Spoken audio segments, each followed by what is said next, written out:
سورة توبہ کے رب کریم فرمائے والمنافقون والمنافقات بعضهم من بعض. منافقان نارینه سړي او منافقان زنانه چې کوم دي دا بعض د بعضو نه دي. د دې نه څه شی دي څه کارونه کوي.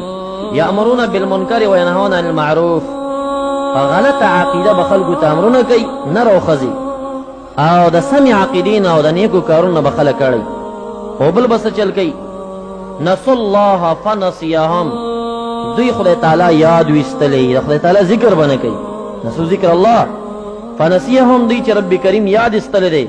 یو وخت به داسې راشي چې دوی به جهنم ته رب کریم گزار کړي او داسې به یاد وباسي لکه دوی چې دنیا کې خدای تعالی ذکر یاد ایستلی. دوی به ډېرې چغې ووهي چې الهه موږ ستا بندګانو موږ خو درته منځونه کړي موږ دا مسلمانانو فلان خو منافقانو. رب کریم فرمایي دی دنیا کې زه یاد ایستلم زه به یې هلته بیا یاد وباسم دغه شان لکه اوس چې زه یاد ایستلم. او بله نښه یې دا ده چې یقبضون ایدیهم رب کریم فرمایي دی لاسونه کلک نیولي دا لاس یې جب ته نه ورځي خیرات نه کوي. دغه منافقان نو یو قسم داسې منافقان. دویم قسم داسې منافقان دي چې هغوی ذکر کوي د ریا دپاره خو لږ لږ ذکر کوي او مؤمنان به هغه خلک وي چې هغوی به ډېر ډېر ذکر کوي. والذاکرین الله کثیرا والذاکرات رب کریم فرمایي کامیاب مؤمنان هغه خلک دي جنتیان چې هغوی نارینه د خدای تعالی ډېر ډېر ذکرونه کوي او زنانه ډېر ډېر ذکرونه کوي نو دغه کامیاب خلک دي.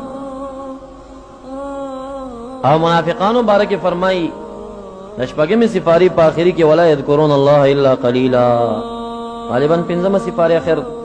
دا منافقان به د خدای تعالی ذکر نه کوي او چې ذکر کوي نو الا قلیلا لږ لږ ذکر به کوي. خو لږ لږ به ولي کوي یراؤون الناس خلکو ته به ځان ښیي چې ما خو هم کنه تسبیح مې پیدا کړي دي زم ذکر کوم.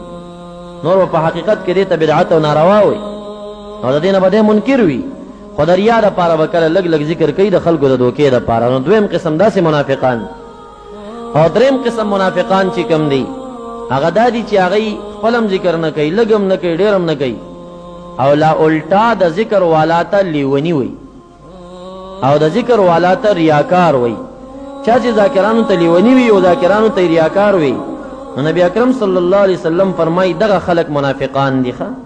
دا ترغیب و ترهیب زما په لاس کې دی. دا حدیث شریف ذکر کړی مسند احمد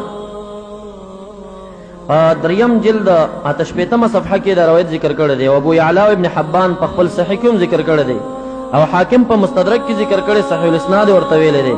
عن ابي سعيد الخدري رضي الله تعالى عنه ابي سعيد الخدري رضي الله تعالى عنه راوي دی ان رسول الله صلى الله عليه وسلم قال نبی اکرم صلی الله علیه وسلم فرمایلی دی اکثروا ذکر الله حتی یقولون مجنون.